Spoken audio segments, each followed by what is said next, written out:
Go ahead, Julinda. Good morning, everyone. As he mentioned, my name is Julinda, and I'm a co-producer with Beautiful Black Books presented by Poetry Center San Jose with our host, Santa Clara County Poet Laureate, Tshaka Campbell, featuring our poet today, Tureeda Mikell from Oakland, California. Before we get started, we would like to acknowledge the land of City of San Jose exists on unceded land of the Mwakama Ohlone. We recognize the right the Ohlone people have to this land, which they had stewarded throughout the generations. We acknowledge that this land has come under the control of various entities through violence and dishonesty.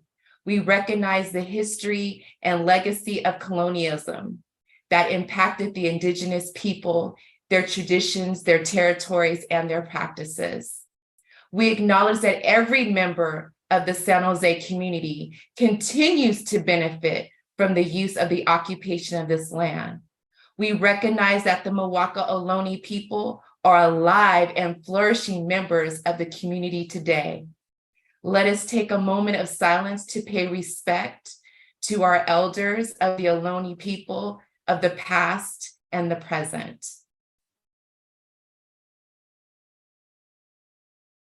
Thank you. Now, please welcome Tshaka and our guest, Tureeda Mikell. Thank you. Thanks, Julinda. I love that introduction. I feel like I'm getting ready to, start at the Apollo or something. So I love it. Great. Everyone, thanks for joining us today. Super excited to have conversations with a truly phenomenal person. But just give you a little background here is that this is Beautiful Black Books is a reoccurring program and basically put together to feature Black writers in conversations and Q&A. It's basically a vessel of exchange, right? We want to bring Black writers to our communities and our communities to these writers to learn more about their sources of inspiration, the things that were sort of part of their formative upbringing to bring them where they are now. I've always said that, we see performances by these wonderful folks and they get off stage and then there's no real time to have conversation to really get sort of behind the scenes. So this is an opportunity to do that for myself selfishly, but also for the extended community. So Tureeda, so happy for you to be here. I can't tell you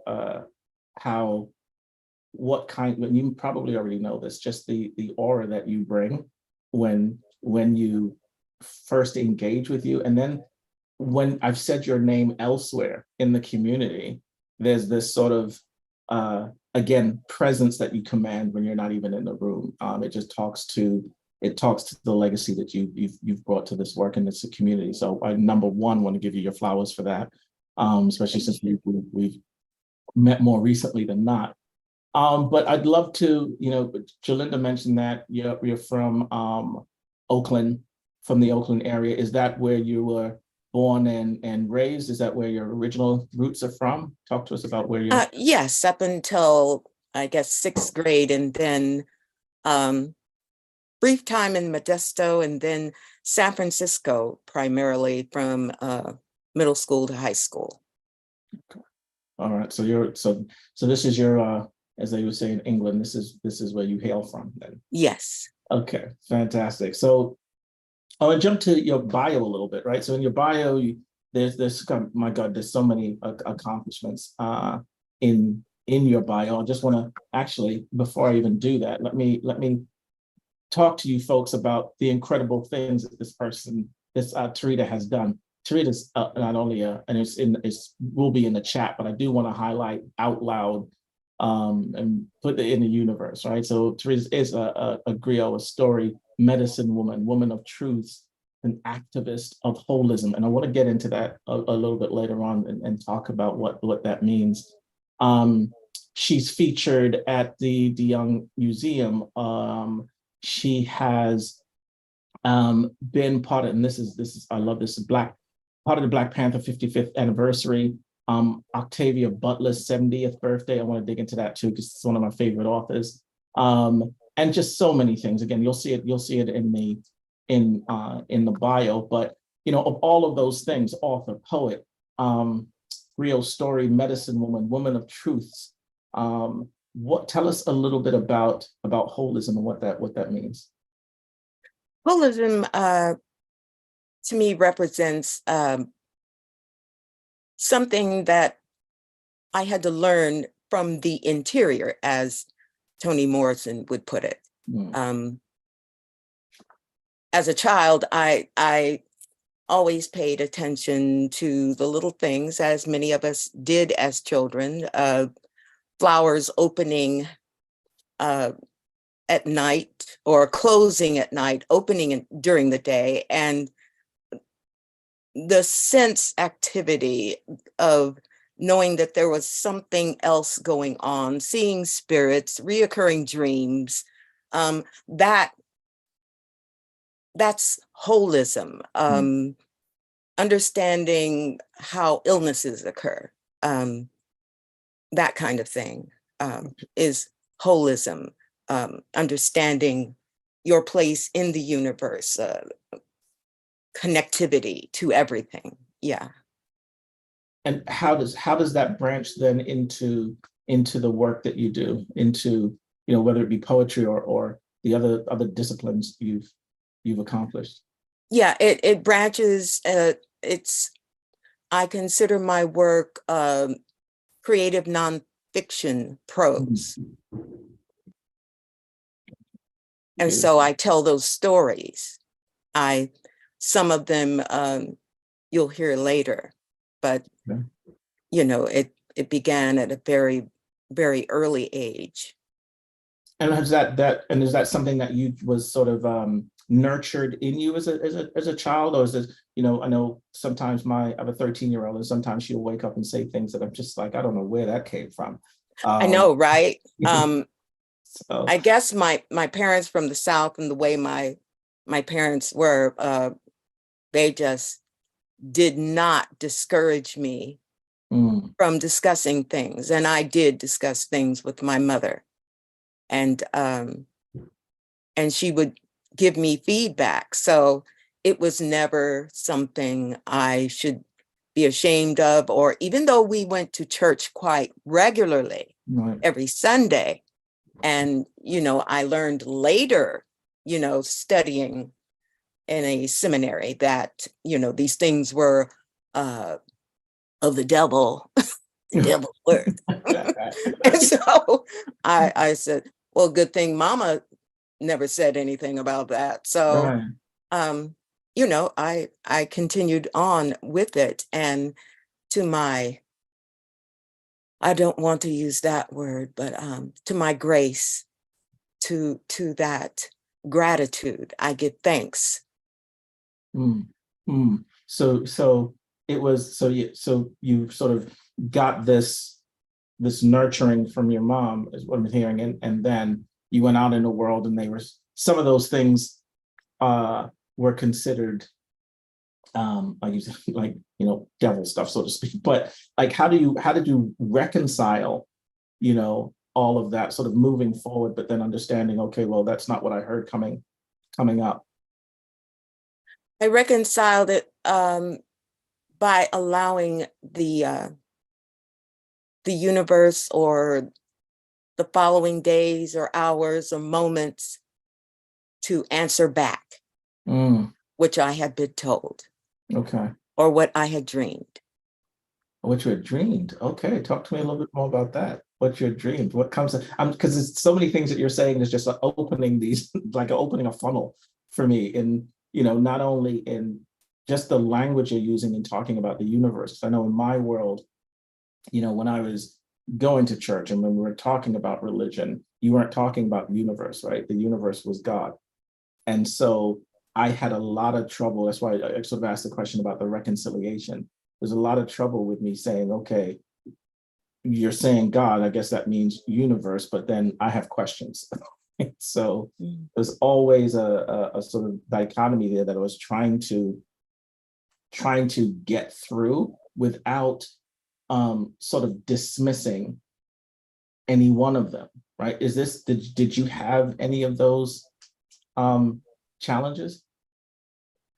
Um, I can't say that I did, other than people, as we go along our way in life, there are characters we encounter that may say, what's wrong with you? What are you talking about? It's like, but one of my reoccurring dreams showed up at the American Academy of Sciences in Golden Gate Park. And all I could do was just stand there and look at it and say, why? Why? Why? Because it was a reoccurring dream as a child.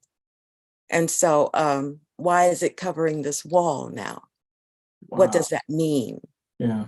And so, things like that. And, I tend to note, journal, document, write my poetry or prose in that regard. Got it. Taking all of that, the world, and then absorbing it all in. That is fantastic. So I'm going to ask you a question I ask folks, and I know it's a hard question, or for some, but it's a simple one for me. And it's, what do you feel is the ultimate purpose of poetry? Basically, to get truth out into the world as you see it, to give, everyone, the earth is like, 360, and everyone has their degree to share whatever that is that they see or feel a part of. And I know many of us poets would come like, poetry is like church. And there are many poetry churches. But everyone has a voice, not just the minister, not just the preacher. Right. Everyone has a voice, especially in open mics. Wow. Yeah. Yeah. Yeah. Everyone. But to that extent, then, do you think that there are responsibilities that a poet should have? Definitely. Yeah. Yeah. Like what? What do you feel is something that, we need to be accountable for, so to speak? Being as true to yourself as possible. Keeping it real. I mean, there are poems that will teach you things that you didn't know existed, that you weren't even aware of. Right. And it's because you take the time to listen, and poetry is like that. Yeah. You listen to that muse that speaks to you. Everyone has their muse. And so, yeah. Yeah. Yeah. There is a responsibility out there. I love it. So I'm going to jump to this may seem a little odd. There was a clip right before we first met. There was a clip. It was funny because it was on the way to seeing you read. And this is when you talk about how the universe works. There was a clip I heard of Kanye West. And we can feel however we want to feel about Kanye West, but he was talking about the fact that, what he was saying Hollywood is doing, for instance. He said, he grew up, had affiliations with the Black Panthers, and or in his history is from a family perspective. And you type in Black Panther now in Google, right? And what comes up is this sort of Marvel character. Yes. Of Black Panther. And he talked about yes. the systemic, erasing of history. Yes. Through entertainment. And then I came in and I had you read, went to your reading. And we're walking, and I'm walking into the car, and somehow we got into a conversation. You were saying how I think you had an assignment, or you were taking kids or something, a youth. Oh, I told you that story. Oh my God. It has been it's been hard for me to still write that down as a poetic document. Yeah. Because I look back on that, three different schools, a huge busload of children, none of them told about the Black Panthers' history. Their only reference to Black Panther was the movie. And the teachers had not informed them otherwise, though I gave them a document outlining all the places we would go, on this tour of the Black Panthers, from the clinic to the office to everywhere. It was astounding. So I remember Kanye speaking about that. That part is very real. And because that's what I had firsthand experience of. Yeah. So, what I would love to ask is sort of in your, you have multiple positions and places where you've worked with youth in teaching, in the teaching capacity. Like where do you think this is lacking? I mean, outside of just curriculum, we know the curriculum is not, it's not a curriculum that is suited to anyone that looks like us. But in your estimation, I think it's that the question is almost twofold. It's sort of from an educational perspective, we already know what's lacking, but how do you think we can work through some of those challenges? And do you think we can? Is it something that can even be done on a systemic level? Yes, it can be done, but not all will be graced enough to experience it, because there are those of us who value bookstores and our neighbors and our children enough to share books, share knowledge, and don't wait for a stage to pass on the information that needs to be passed on. Mm. So it continues. And how do you, I guess when you read when you put this sort of feeling into your work, do you have children in mind when you're putting your books together, or again, prose in reference to things like this? Yes, sometimes, though I have let the muse just take hold. Right. Just say, "Oh, write this. But then I view it and said, oh yeah, kids, at least from and there's some pretty capable youth out there. I mean, some are very, very old, even though they may be in elementary school. So I've read some things and they get it. Yeah. They get it already. In fact, I completed a classroom of fourth graders. All I did was provide the tools of poetry. When we finished the anthology that I completed for them, and each of them got, received a copy, and I gave one to the principal, she looks through it and says, "Have you been discussing politics with the kids?" I said, "No." But children are watching. They are watching. I know how I was. I mean, we had that Kennedy, he's our man, Nixon belongs in the garbage can. Mm-hmm. I don't know where it came from, but the kids, all the old kids out there were saying it. It was being chanted out there, and recess out, I don't know. Yeah. But children know. And so when I write, some things may be for them and some not. There's one piece I did do in reference to the Goldilocks cover-up. And so it was a story about Goldilocks, because too many children, are familiar with that story. And it just, I said, how can they do that to children of color, Black and brown, knowing full well if they do what Goldilocks did, right, they're jailed, they're in trouble.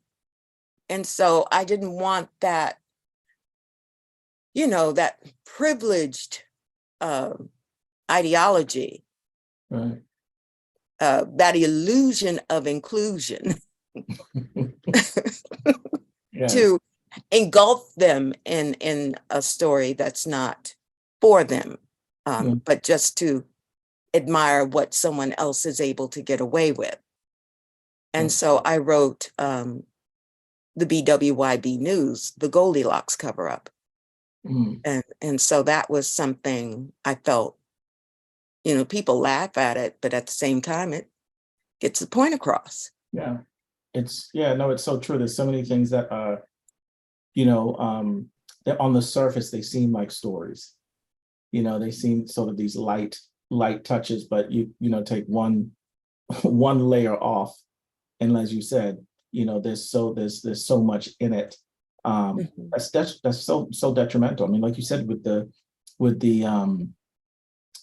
propaganda and such that, and I grew up in a time when you had Bugs Bunny, right? And so we're out there watching these cartoons and such, and then seeped into the cartoon is all of this propaganda that as a kid you just sort of taking in and regurgitating, so we all know it's systemic. We all know it's all systemic. So, which brings me to, because again, I touched on this a little bit in the beginning, but as the more and more you're talking, the more and more I'm hearing that, like, at least in the approach that you take, there is a role of the poet. There is a role a poet takes sort of in history, in being a documentarian.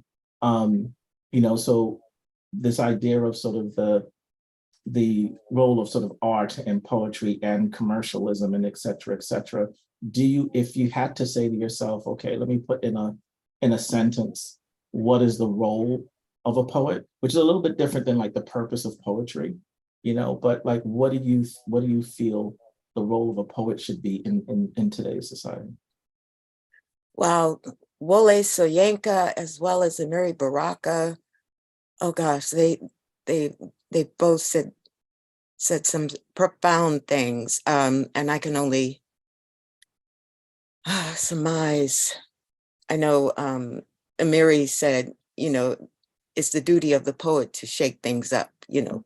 We are the agitators, and the agitators, what's in the machine to wash your clothes, get them clean. That's right. And so, yeah, you want to clean things up. I mean, if you enjoy watching life be enjoyed, if you enjoy children, if you enjoy, moving forward, then why not clear a way for that? And so, yeah, I think that's the role of a poet. That's, to clear the path, to make a way. I love that. So jumping off a little bit, because again, these questions are going to be all over the place. Is there any work you look back at today that you think twice about writing? The work I've written that I look back at and say, oh, I don't know if I. Yeah. Okay. And while you're thinking, I'll just add to that, because sometimes, when I look at over time, life changes, your perspective changes. You get, Tshaka the poet before being a father is a little bit different than Tshaka the poet while being a father, so right. Your perspective about things change sometimes. And, and then quite honestly, what we grow up as thinking is fact, despite all the smoke and mirrors. But, I grew up calling Pluto a planet, right? And you find out, okay, wow, it's actually not a planet, according to what they're saying, right? I read something just the other day that that's been reversed, Has it? Has it really? See how flexible stuff is? I read something just, this is probably about 2 weeks ago, and they were saying, we've called water H2O. In actuality, it's supposed to be HOH, because something to do with it's not the hydrogen being split or something. I don't remember all the specifics of it, but it just made me think of like, there's so much whether truth or not, you know, let's just talk about then consistency, right? Consistent something or another, and then all of a sudden it's not. And so in that sort of vein, you know, things change around you. So do you ever sort of then sit back and look at old work and say, okay, maybe, is there anything I would have done differently or written differently? The only thing I can come back to is religion, and that's a very touchy subject. I remember thinking about ways in which I believed or saw things, and then, you know, the future unfolded and poems came and I was taught differently. Right. So, you know, the poems are still beautiful. They're nice for people in that mindset, Right. and I still share them. Yeah. But I don't. It's not all of who I am right now. Yeah. Yeah. That's important, right? These are moments we're writing about these moments, and you know, however you write about it, that was the moment at the time, and so it should honor that space and honor that time that you're in. Moment. All right. So, you know, you mentioned, like I said before, I was going to get into Octavia Butler, and I can't imagine the honor it was to sort of be part of that celebration. Can you talk to us a little bit about how that came about and what that felt like to you? Well, Michael Orange, part of Matulu, he was the one that organized myself and 3 other artists, Ellen Sebastian Chang, Audrey Williams, and another. Anyway, there were 4 of us. He wanted all of us to work within our realm from the past, present, and future. And each of us were assigned one of them. So, of course, she had passed by the time, you know, we were assigned this celebration of her. And so the piece, Parable of the Sower, where she again talks about the realm of religion and how things are said, which touched me so deeply because I've had a chance to speak to her twice before she passed. Wow. Once here in East Oakland, and then another time in Atlanta for the Black Cultural Arts Festival. I had gotten up very early at the Penta Hotel in the lobby, sitting, waiting, and there she was by herself, just the 2 of us. Oh my God. The yes, universe, boy, I went in. And then, I mean, her taxi came, she had to leave. And then I said, wow, you could have gotten you could have written something. You could have, but something said, no, that was just that moment. I wasn't, it was just that moment. But to find out years later, here I would be celebrating her birthday. And then I was asked to do a poem. The spirit, that is, asked me to do this poem in reference to what I was asked to do in this celebration. And I was scared. I was afraid of this poem. Really? I was afraid to read the poem out loud in that particular setting because of the feedback I had received before in the past. And so I barely slept that night. I was so scared. And, but the spirit said, you're going to read that poem. Yeah. And when I did, the response was amazing. It was amazing, more than I had anticipated, or even, you know, yeah. Now it was a growth. Yeah. Now you got me curious. You don't have to tell us, but you know, why, what was the sort of feedback? And again, you don't have to share if you're not comfortable with sharing, but just it's curious as to feedback to why someone wouldn't want you to do a poem. I've heard your work. It's all phenomenal. So Yeah, this particular piece related to religion as she related in her book. And so, things related very much so to the environment that we live in. Gotcha. Yeah, no, okay, now fully understood now. I've written a piece called Agency and Religion. And that's either gone over well or not. Right. Not lukewarm. Yeah, not at all. I mean, to a point where I edited the poem to actually explicitly say, some of y'all ain't gonna like this. Right. Okay. Right. Just letting you know. But that's hilarious. Cool. So I know we're gonna get into your book, Synchronicity, in a little while. But before we do that, I would love to talk about how there's a book that you were part of, involved with, by Patrice Lumumba, an anthology of writers in liberation. I'd love to hear a little bit about how that book came about. There's so many strong voices in that, and sort of the role you played in getting it out.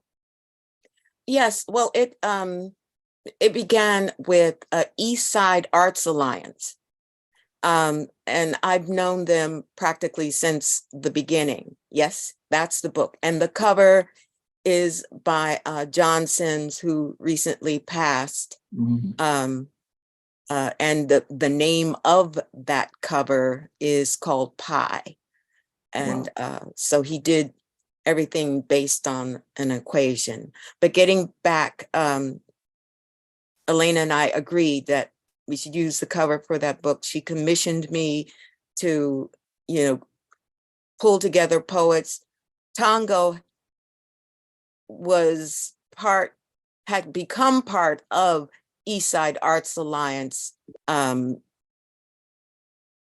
workshop. Right. So he was there doing workshops.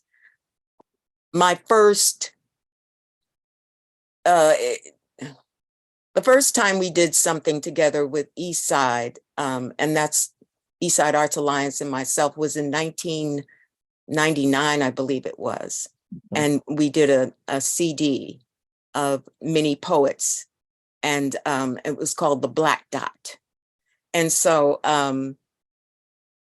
she said, we have to do this again. We need to do this again. And here it is, 98, 2008, 2018, and Tango said, yeah, we're going to do something. We're going to do something. Everybody, we going to do.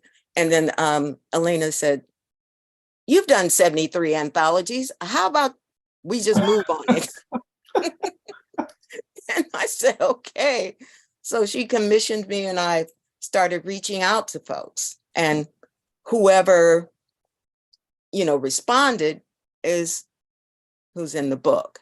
And so she really wanted to focus on those who had been around East Side Arts Alliance, because, they just celebrated their 23rd year of the Malcolm X Jazz Festival this last Saturday. So that's how that book came about, all the voices. And it's amazing who those voices are today, everyone from, James Cagney, who you had on your program, James Laughlin Award, the Oakland Poet Laureates and San Francisco Poet Laureate. I mean, just there's many voices that were not those names when they were selected to be in there, but there are many great voices that don't have accolades, even myself. They're just, voices we need to hear, voices we need to understand. There is someone, and you're always on track when you have had contact with someone's relative that's in the book. Yeah. So, so Landon Smith, his uncle is a linguist, tenured linguist at Fullerton. He's retired now, but I had him flown out here for one of our events regarding language. And and the African Ebonics, as it was called back then. Right. And I just happened to bring up his name. And he said, "Oh, you talking about my uncle? You talking about Ernie Smith, right?" I said, "Oh my God, that's your uncle?" Yes, yes. And so that kind of relationship and understanding that everything is connected. Yes. And so that book came about in so many, and I could go on about even in Tongo's synchronistic occurrences and Elena's synchronistic occurrences and, everyone, these occurrences that take place. I mean, the fact that you have that elephant with that child in the background, my mentor gave me that picture. Wow. And Wow. I meant to say, I said, "Oh my God, okay, all meant to be." It is all connected.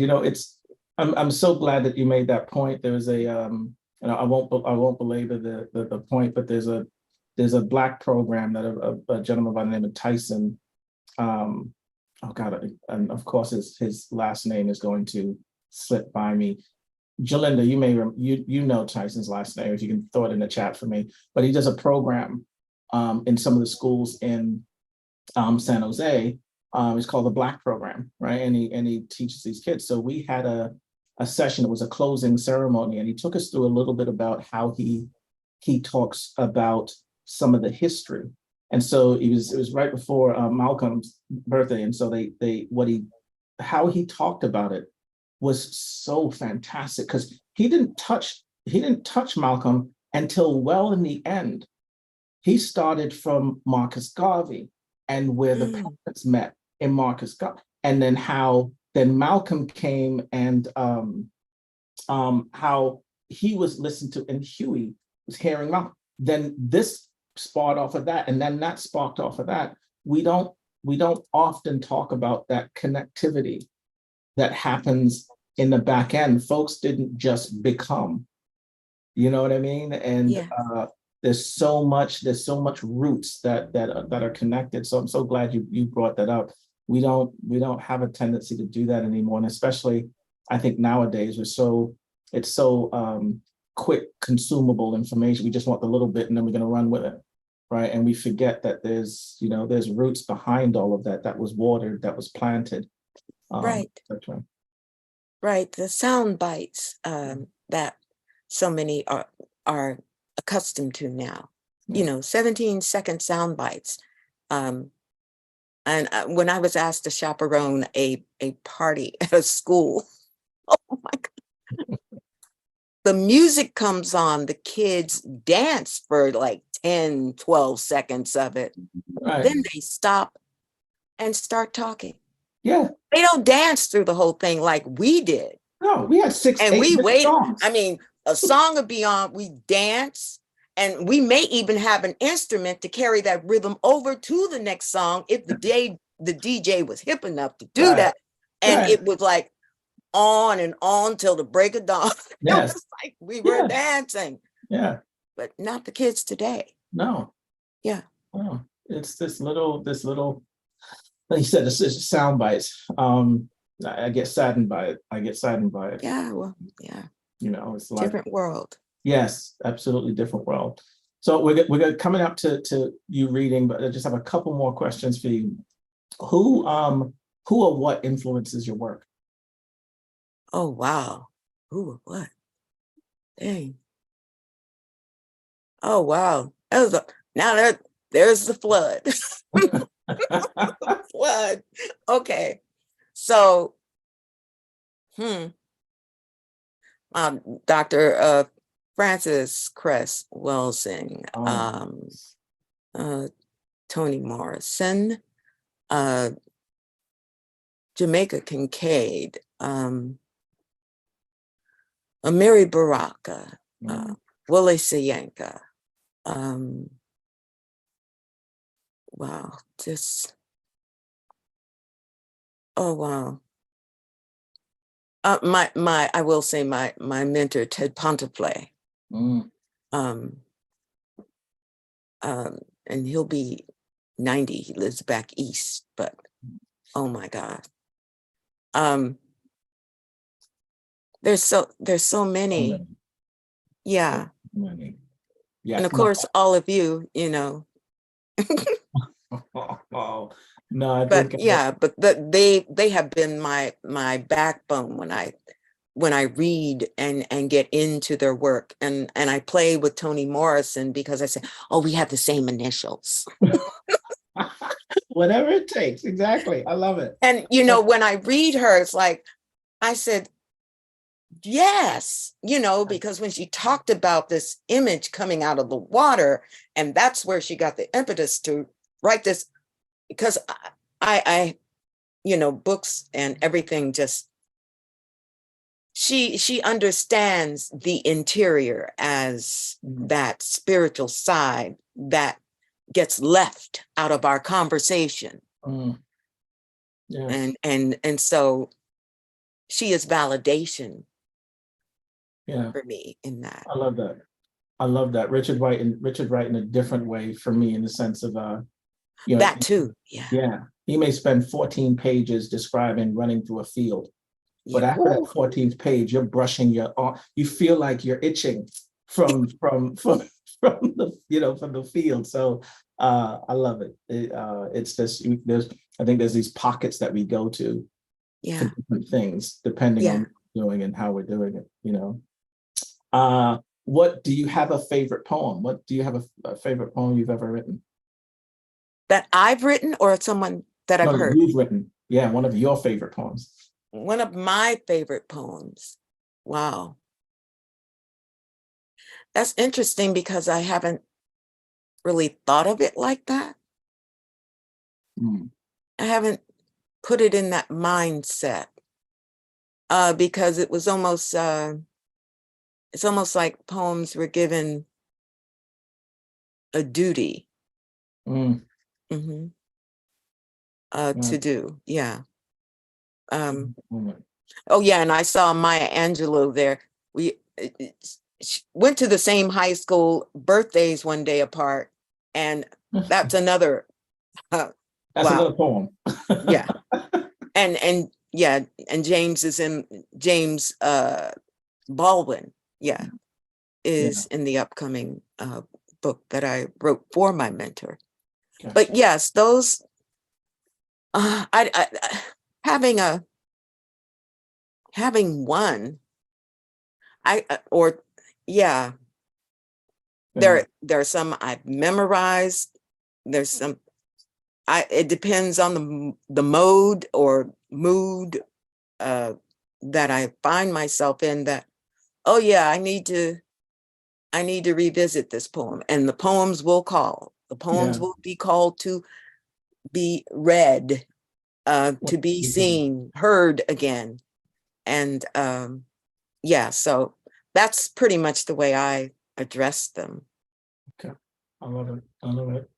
All right. Look, I could ask you questions forever, and we'll come back to a little bit after you read, but I want to give you time to share with the audience and the folks listening your amazing work. So I want to pass it over to you, and it's your world for us. Okay.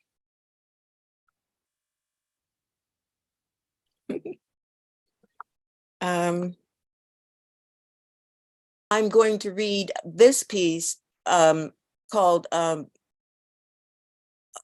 it's dealing with Move.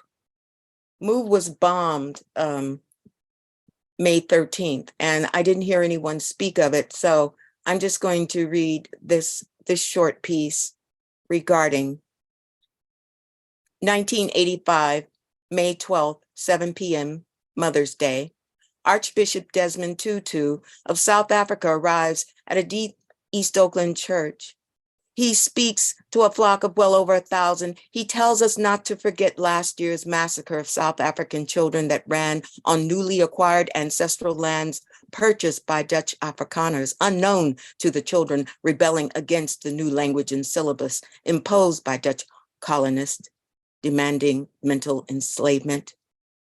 We recall the Bible verse, "Suffer little children who come unto me, for yours is the kingdom of heaven." We reason their God receives us in heaven when we die. We discuss the insanity to accept love your enemies, knowing it is not the way you cure disease. Home past midnight, I drag and drop and wait a struggle. Gravity's matter pressing on flesh, bone, blood pressure thrown high in chaos.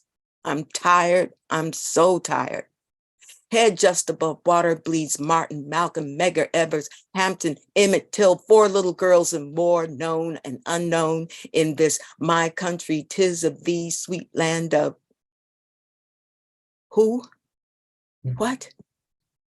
I prepare a cot on the living room floor, dress for bed, lay on my back, when suddenly I hear a helicopter approach. Left hand raises over third eye, vibrates back and forth in sync with wings puttering closer and closer, louder and louder, until a thunderous swoosh drops something on the house at the corner. I jump up from the floor mat, run to the kitchen window to see what fell on the house at the corner. I don't see anything. I don't hear anything. There is not a sight nor sound of helicopter wings. Gibbous moon accompanies crystal night flickering. Why would I imagine such a thing? It's 2:30 a.m. and I'm tired. So tired. I stumble back to the floor mat, lay on my back. Sandman's relieves my heaviness. I surrender. Sleep hard, rise late, disturbing dreams at my wake. I can't remember. It's Monday, May 13th, day after Mother's Day. Morning routine, bathe, dress, walk outside, breathe. Yet something is biting the back of my neck while birch trees' long, slender limbs catch me watching them eerily moved, listening to gray clouds moan Marvin Gaye's song, "What's going on? What's going on? What's going on?" Eyes fall on morning's paper as though it held an answer I needed to see. Hand descends, picks up folded news, removes rubber band, where I immediately zoom in on March 13th, 5:27 a.m. Eastern Standard Time. Philadelphia police drop a bomb on the MOVE organization via helicopter, incinerating 5 adults, 6 children, and decimating more than a block of Black residential homes at the corner of Osage and Pine, at the corner of Osage and Pine, at the corner. I note the 3-hour time difference, 2:30 a.m. West Coast time. Though dead, yet shall they live to notify the other side.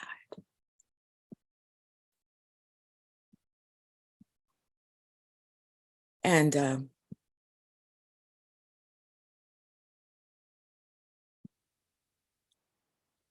this one is, this is dealing with the Black Panthers. And you may feel why I was a little upset regarding what had taken place, what Kanye West said and what I experienced. And this is during my time at the clinic. It's called Life Light Remembered. We are soldiers on the battlefield with life light in our eyes, said Sister Sonia. 1994, 23 years after volunteering at the George Jackson Free Health Clinic, the Tribune calls, asked, "How many guns did you have at the Black Panther Clinic?" How many guns? Not how many services were provided, not how many programs were implemented, not how many doctors or healthcare workers volunteered, not even why we care to put into practice such a program with so many hospitals in our community. No, didn't ask any of that. Wanted to know how many guns we had. Not what illnesses or diseases most affected our communities, or how often we screen for diabetes, sickle cell, or check for high blood pressure, if at all, or what may have been my specialty at the time. I would have told them about certain grains to regain genetic memory, but they were more interested in how many guns we had. not who ran the clinic or what hours or days of the week we were open or who was our hero or shero to set about such a task that sustains our health needs today. No, the reporter didn't ask any of that. They wanted to know how many guns we had. Black men and women, late teens, 20-somethings, volunteered to become doctors, nurses, pharmacists, therapists, completed homework between seeing patients. Black volunteers, staff physicians, Dr. Talbert Small, Eddie Newsom, developed methadone programs to destroy heroin dependence and reverse curse of opioid addictions purposely placed in our neighborhoods to weaken the Black power base. We took vital signs, provided prenatal care, kept patient records, organized charts, bedrooms, pharmacy, gave better care than Kaiser dared, held life light in our eyes, books, our bullets, educationally armed, our right to fight through walls that imprisoned us as violent, drug-infested, gun-carrying, sex-crazed jigaboos. Kwame Ture warned, education in this country makes you stupid, but what is worse, it makes you arrogant in your stupidity. The revolution is coming whether you want it or not. It is coming whether you want it or not. We must be politically prepared for what is coming. The revolution will not be televised, not be televised, not be televised. The revolution will be live. How many guns did we have? We were soldiers on the battlefield with life light in our eyes. We are soldiers on the battlefield with life light in our eyes.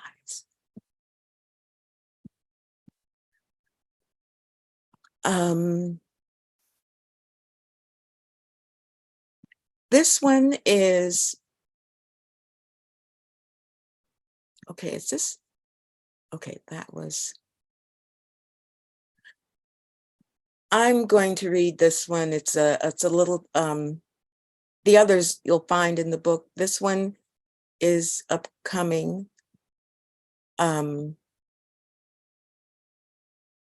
And it's called In the Bee. It's a little lighter. I'm going to lighten up a little bit, and then we'll go back in.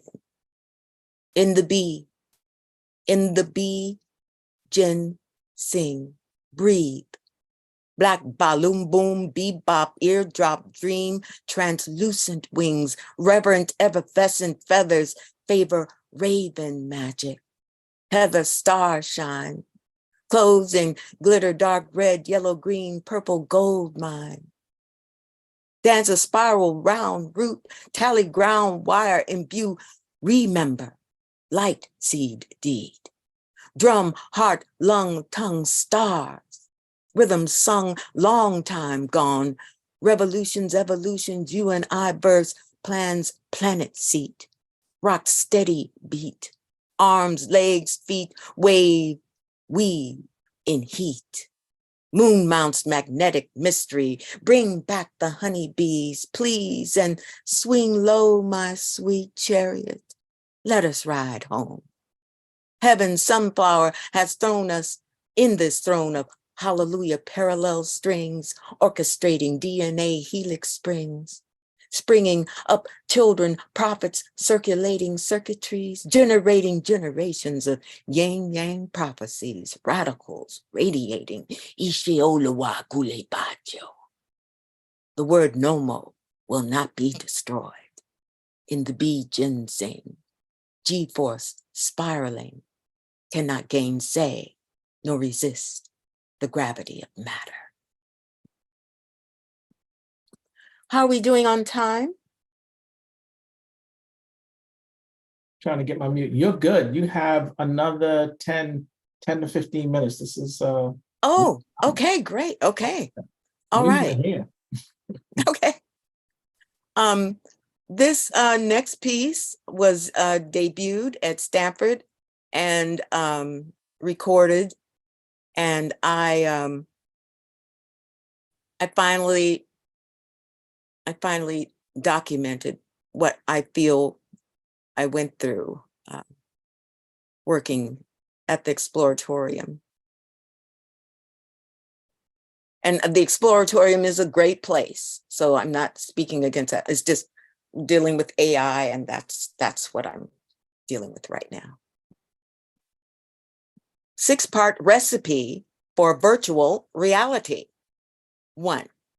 Gather one group of astrophysicists and physicists, separate 3 parts physicists to 2 part astrophysicists, split right and left brain hemispheres, pair never let the right hand know what the left is doing, ooze into time capsule, allow at least 70 years to prepare. 2. Stir in 100% academic self-entitlement, 100% non-systemic English conditioner with 100% Queen Liz defender of faith. Wrap in one God, one fate, one baptism. Detach sky chi from women, children, family. Divide female from Holy Trinity. Debone natural conception's ability. Collect Adam, Eve, Mary, Joseph stories. Steep in artificial insemination. Salt flesh heavily in sin. Born broken, marked, missed. Marinate girls and nuns in Jesus' consecration. Strip sexuality. Bathe in virtual reality. Look but don't feel, smell but don't taste, whip in self-flagellation for sensory deflation. Add, you can't have your cake and eat it too. Prepare 1 cart each of Frankenstein Stepford wives stew. Cook hours on end, this soup will thicken. 3, pour hegemony lexicon hex become non-causal microaggressions. Add menticide, extract, verb act from nouns. Drop flavored spells in war is peace, slavery is freedom, ignorance is strength, mix well. Coat in public relations house of persuasions. Repeat 7 times for adults, 14 times for children. Find algorithms and throat and feet before broiling. Watch what is said and done before boiling. Select deceit type. White lies or black lies. Allow neck to stiffen in attrition. Simmer until bipolarism ascends, then skim magnetic poles. Dislocate souls, crystallize dissonance. Float on canine dog obedience. Fetch, heal, stay. Poach the field they're in or play. VR recipe will change accordingly. 4, tenderize pan-fried vagus nerve. Infuse holograms. Unravel somatic cortex. Make sure there is no there. If intellect or mindfulness declines due to coming apart of mental eye, good. Use it. Squeeze manufactured consent into physiologic tenets. Place over high flame. Expel cell immunity. Insert AI, nanorobotics, mRNA, spike protein, sodium nitrite, nitrates, and formaldehyde. Freeze, thaw, then drizzle over synapse to increase lethargic naps. Fold in copious amounts of gluten-rich, chemically complex carbs. Mush in brain fog, memory, bone loss. Roll in anger, fear, violence, depression. Chill in marathons of television. 5, merge metamedia goggles. Implant Siri attention harvesting monitor. Turn on undetected entertainment heat. Bake 40, 60 years. Remove, test if complete. Did nausea, insomnia, or vomiting occur? Did disorientation, dizziness, or telomeres sever? If so, it's ready. Set the sick aside for MDs, psychotherapists, psychologists, psychiatrists, and big pharma to grill or fry. 6, form big greasy balls of grand name trends. Blend biochemical upgrades, side effects in 3 font incoherence. Note apps with device buying addictions. Cream parasympathetic nervous system. Apply robotic voice rhythms. Placed on hypermedia racks, gauge how many psyches cracked or who gets fat, simulating alternative facts. Serve generously on platters that matter. You'll have consumers oblivious, autistic, lustfully numb, renunciate survival instinct, become monetized for their blindness. This sugar high iced tea was brought to you by the law of exclusion, masters of biz science. where sterilizing the public's mind without their knowledge is their most important product. Okay.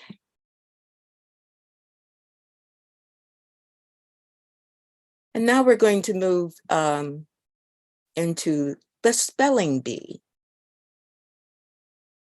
This was witnessed. We attend the spelling bee.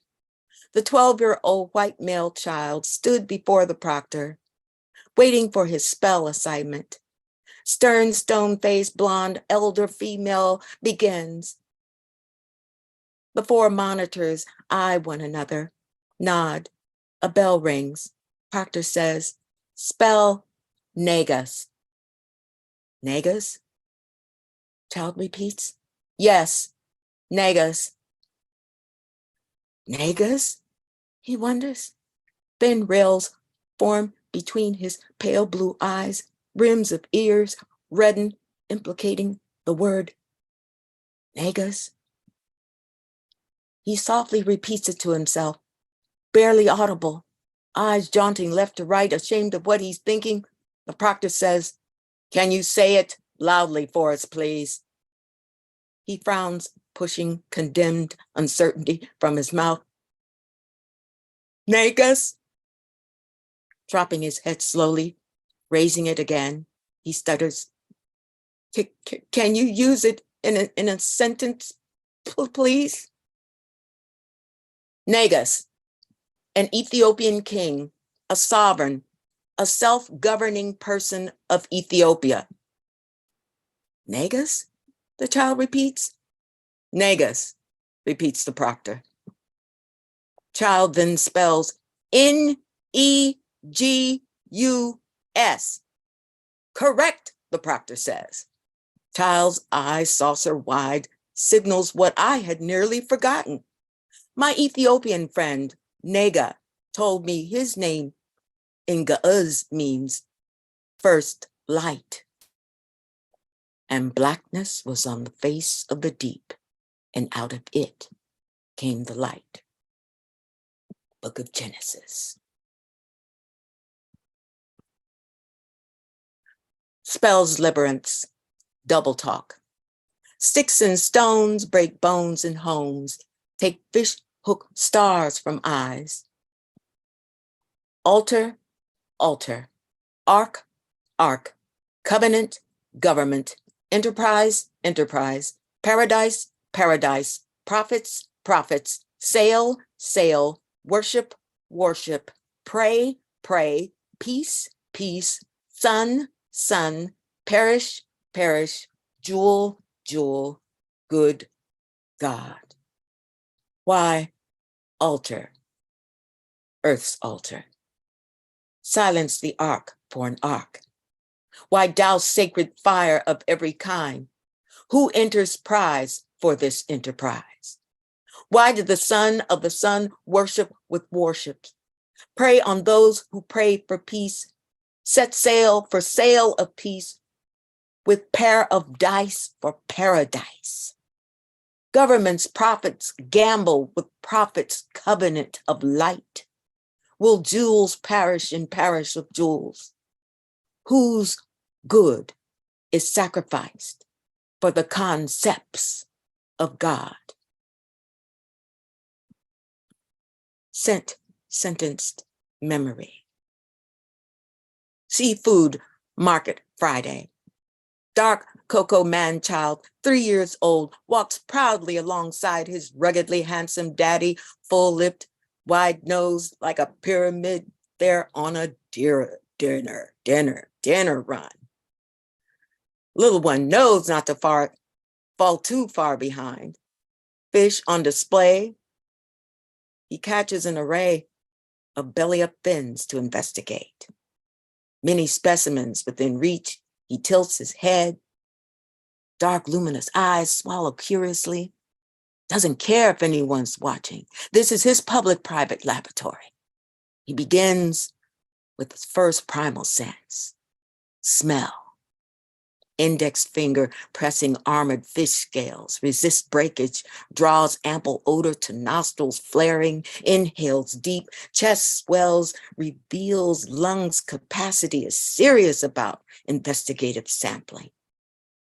Eyes closed, examines interior, his nose knows, then slowly opens his mirror on me, exhaling an ancient being, far beyond his years, fragrance pulling him back to mother's amniotic sac swimming ashore. He transforms from amphibian to human through Vesica's door, the scent that sentenced his existence. Fantastic.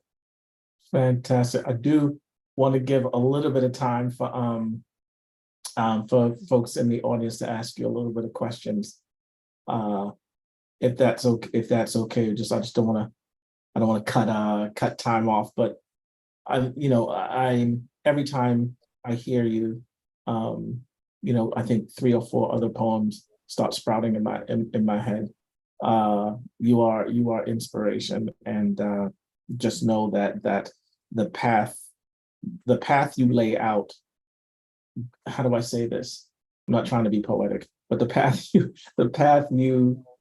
you walk extends so far beyond where you actually are. And what I mean by that is that you're reaching, so you have to know how many people you reach before you even get in front of them. And that's legacy for me. Anyway, I'll stop gushing.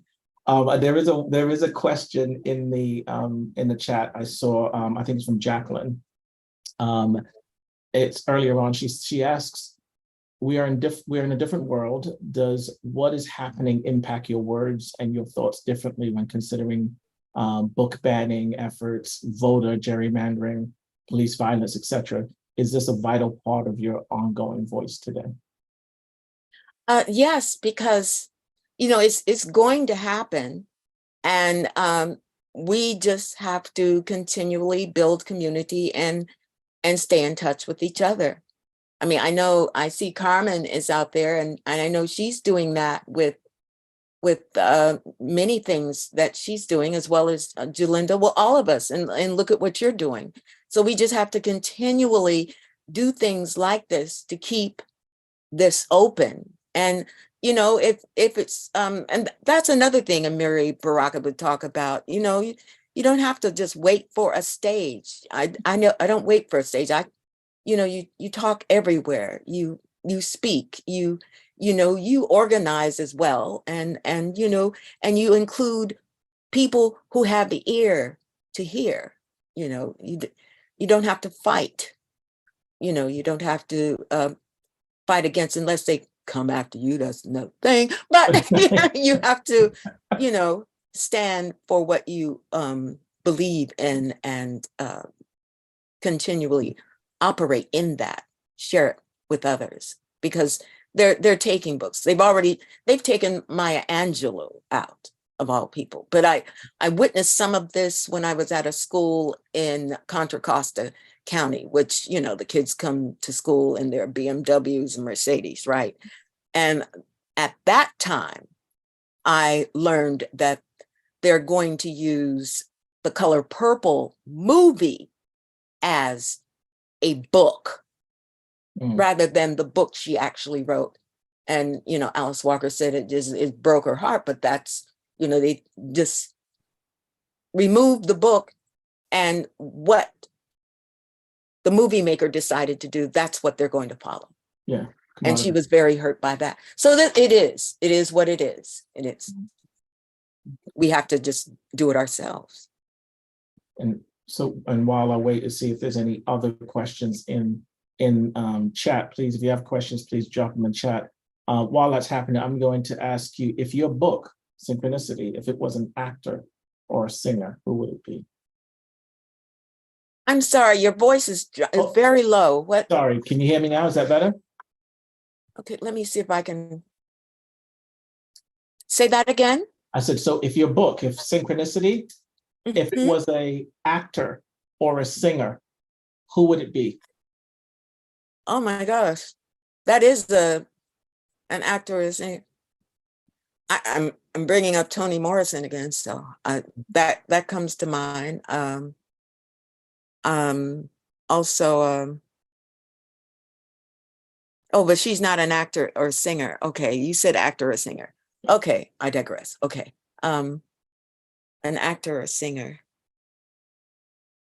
I just have not thought along those levels to put that in some coherent Context. relationship. Yeah, no, it's all good. It's just when where that book what that question comes from is sort of, when you're sitting down, and this is for folks who may be listening later on, and you're putting your work together, right? You're putting this book together, and you want it to say something or be something. Is there a sort of overarching context to, okay, when someone reads this book, this is what I want to walk away with, right? And so that's usually the first part of the question, and then it sort of goes to the, okay, if you had to make your book into an actor or a singer. So it could be sort of, was there an overarching thing you wanted folks to walk away with when you put together this collection? I know what the overarching idea was, and that was to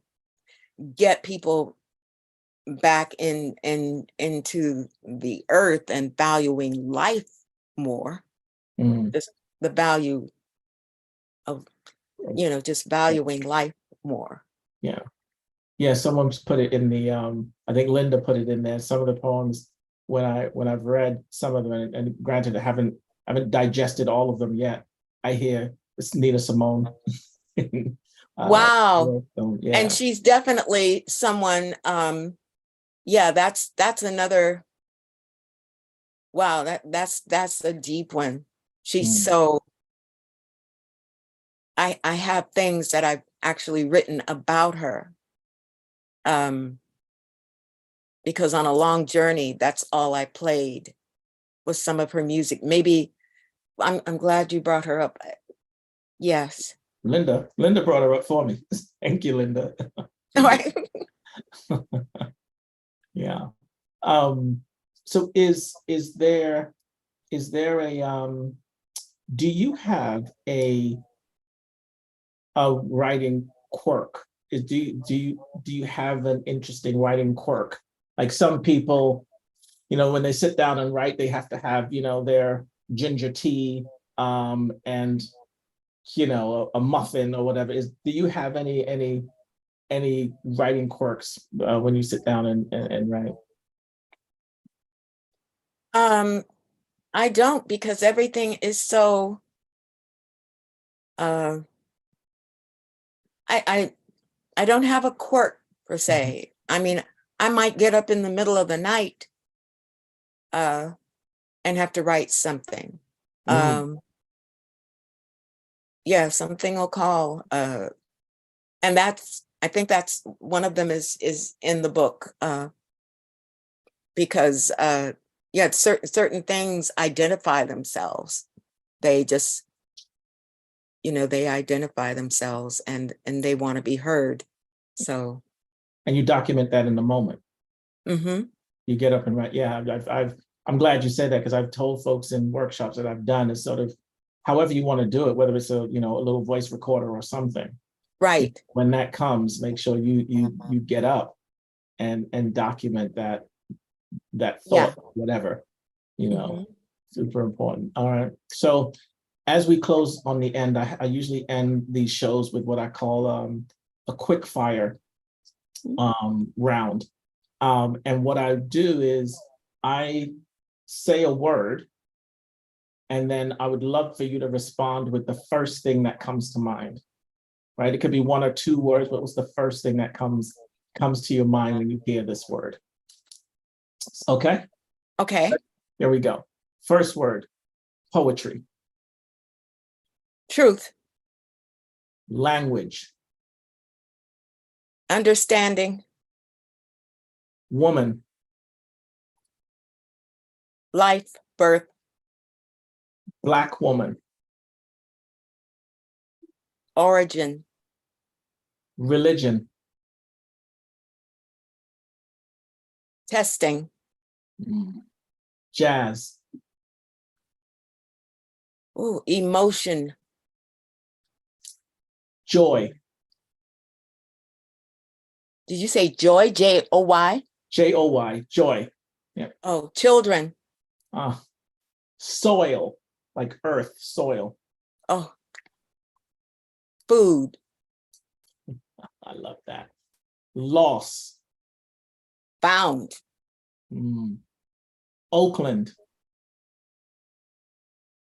The hub. Blood. The living. Father. Mother. Literature. Literature. Writing. Purpose. Goal. Love it. Love it. Thank you. This is I love this part of the show. It just puts people in the space where I love to, we think about things, but then gutturally, what's the first thing that comes up for me? So I love that. I love that part of it. I just want to check before we end the show if there are any other questions our audience may have for you. Put them please in chat. There's a number of folks in here giving you your flowers there, Tureeda, for what you do and your book there. I have one last question for you. One last question is when you think about when you think about the synchronicity in the book that you put together, was there anything that you learned about yourself in putting this book together? Any surprising things that you learned while creating this? Yes. My godmother who passed away some years ago in her 90s, she was an educator. And I left out a poem.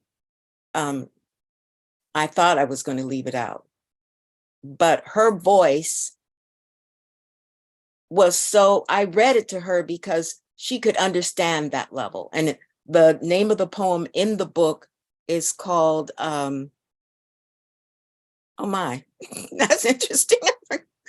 Well, it's one of the last poems in the book. And she said, "Did you publish that yet?"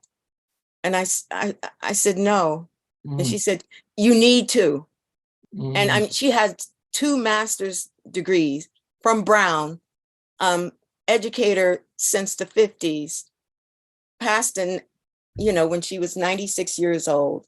Just for her to bring that and demand that it be, and here I was afraid again, but I did it for her. I did it.